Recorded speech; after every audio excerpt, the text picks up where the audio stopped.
Seguimos con el capítulo 24, a ver qué le pasaba a Fernando, el hermano del duque Ricardo, que tan amigos había hecho de este señor. Este Fernando quería bien a una labradora vasalla de su padre y ella los tenía muy ricos. Los tenía muy ricos quiere decir que tenía enamorados. Y era tan hermosa, recatada, discreta y honesta que nadie que la conocía se determinaba en cuál de estas cosas tuviese más excelencia ni más se aventajase. Estas tan buenas partes de la hermosa labradora redujeron a tal término los deseos de don Fernando que se determinó, para poder alcanzarlo y conquistar la entereza de la labradora, darle palabra de ser su esposo, porque de otra manera era procurar lo imposible.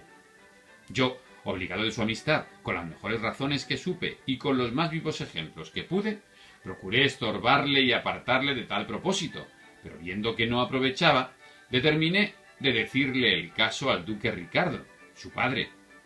Mas don Fernando, como astuto y discreto, se receló y terminó de esto por parecerle que estaba yo obligado en ley de buen criado a no tener encubierta cosa que tan en perjuicio de la honra de mi señor el duque venía.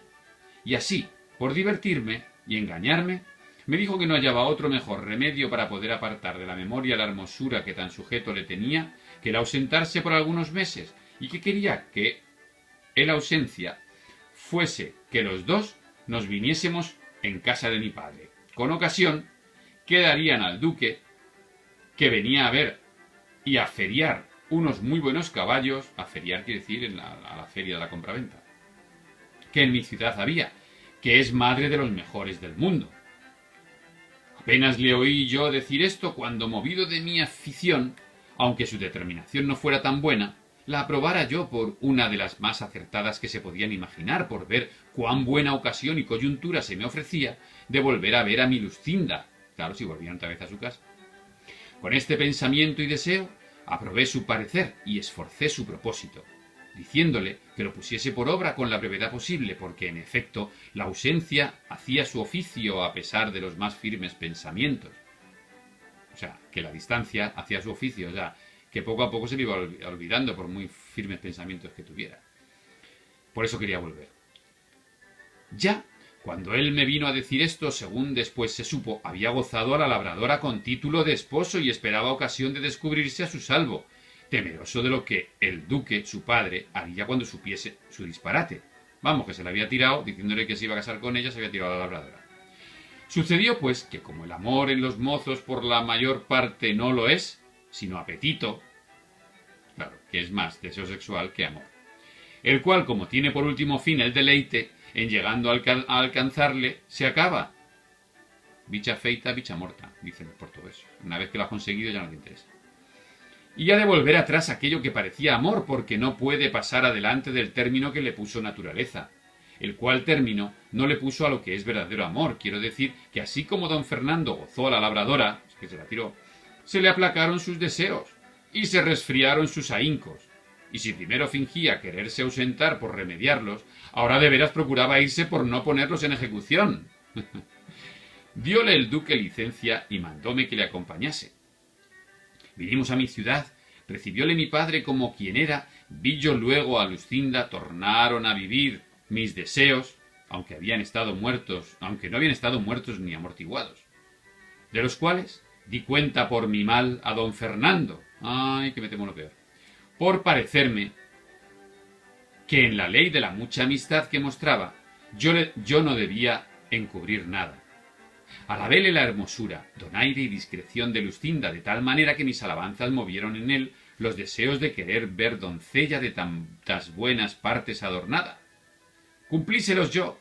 por mi corta suerte, enseñándosela una noche, a la luz de una vela, por una ventana por donde los dos solíamos hablarnos. Viola ensayo, o sea, que estaba con un guardapolvos, tal que todas las bellezas hasta entonces por él vista no las puso en olvido. Enmudeció, perdió el sentido, quedó absorto y finalmente tan enamorado cual lo veréis en el discurso del cuento de mi desventura. Y para encenderle más el deseo, que a mí me celaba y al cielo a solas descubriría, quiso la fortuna que hallase un día un billete suyo pidiéndome que la pidiese a su padre por esposa. Tan discreto, tan honesto y tan enamorado, que en leyéndolo me dijo que en sola Luscinda se encerraban todas las gracias de hermosura y de entendimiento que en las demás mujeres del mundo estaban repartidas. Bien es verdad que quiero confesar ahora que, puesto que yo veía con cuán justas causas don Fernando a Luscinda alababa, me pesaba de oír aquellas alabanzas de su boca y comencé a temer y a recelarme de él, porque no se pasaba momento donde no quisiese que tratásemos de Luscinda, y él movía la plática, aunque la trujese por los cabellos, cosa que, que siempre quería hablar de ella, cosa que despertaba en mí un no sé qué de celos, no porque yo temiese revés alguno de la bondad y de la fe de Luscinda, pero con todo esto me hacía temer mi suerte lo mismo que ella me aseguraba. Procuraba siempre don Fernando leer los papeles que yo a Luscinda enviaba y los que ella me respondía, a título que, en la discreción de los dos, gustaba mucho. Acaeció, pues, que habiéndome pedido Luscinda un libro de caballerías en que leer, de quien era ella muy aficionada, que era aquel de Amadís de Gaula, que se le gustaba a don Quijote. No hubo bien oído don Quijote nombrar libro de caballerías cuando dijo: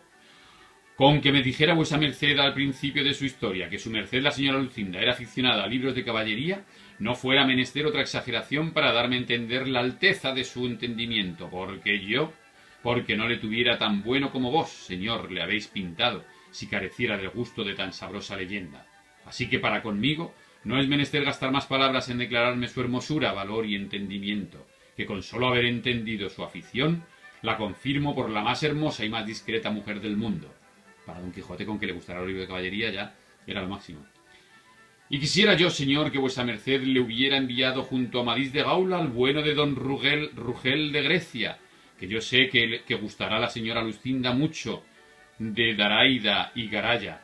y de las discreciones del pastor Darinel, y de aquellos admirables versos de sus bucólicas, cantadas y representadas por él con todo donaire y discreción y desenvoltura. Pero tiempo podrá venir en el que se enmiende esa falta, y no durará más en hacerse la enmienda de cuanto quiera vuesa merced ser servido de venirse conmigo a mi aldea, que allí le podré dar más de 300 libros, que son el regalo de mi alma y el entendimiento de mi vida,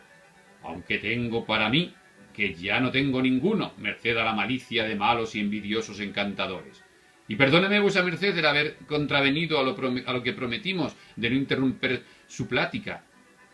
pues en oyendo cosas de caballerías y de los caballeros andantes, así es mi mano dejar de hablar en ellos, como lo es en la de los rayos del sol dejar de calentar, ni humedecer en los de la luna. Así que perdón y proseguid, que es lo que ahora hace más al caso.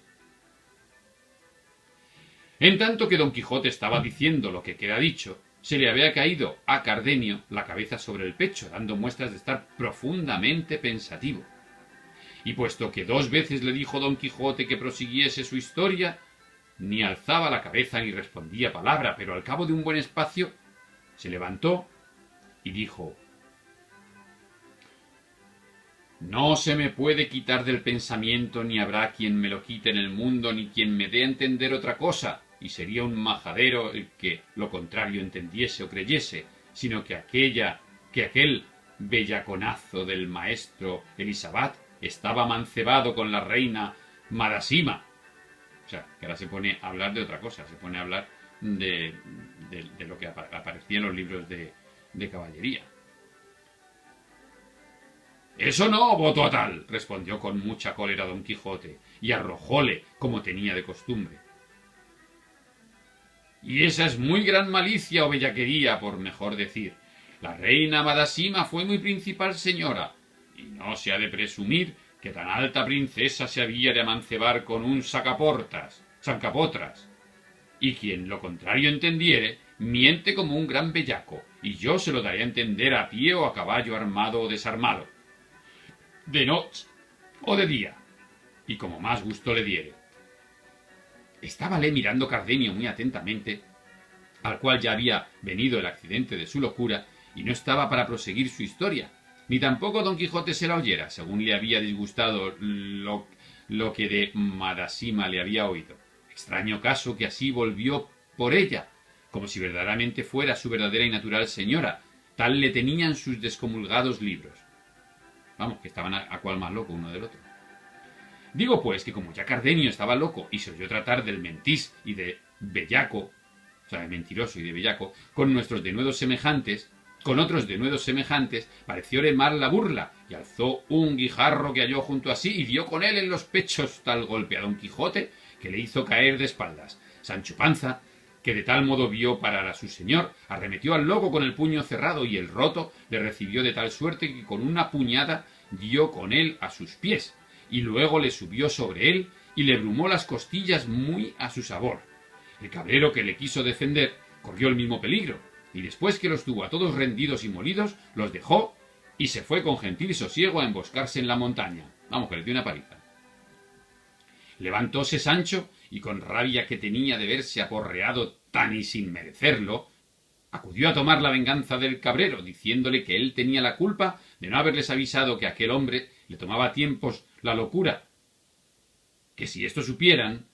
hubieran estado sobre aviso para poderse guardar. Respondió el cabrero que ya lo había dicho, y que si él no lo había oído, que no era suya la culpa. Replicó Sancho Panza y tornó a replicar el cabrero. Y fue en fin de las réplicas asirse de las barbas y darse tales puñadas que si Don Quijote no los pusiera en paz, se hicieran pedazos. Decía Sancho, asido con el cabrero: déjeme vuesa merced, señor caballero de la triste figura, que en este, que es villano como yo y no está armado caballero, bien puedo a mi salvo satisfacerme del agravio que me ha hecho, peleando con él mano a mano como hombre honrado. Así es, dijo Don Quijote, pero yo sé que él no tiene ninguna culpa de lo sucedido.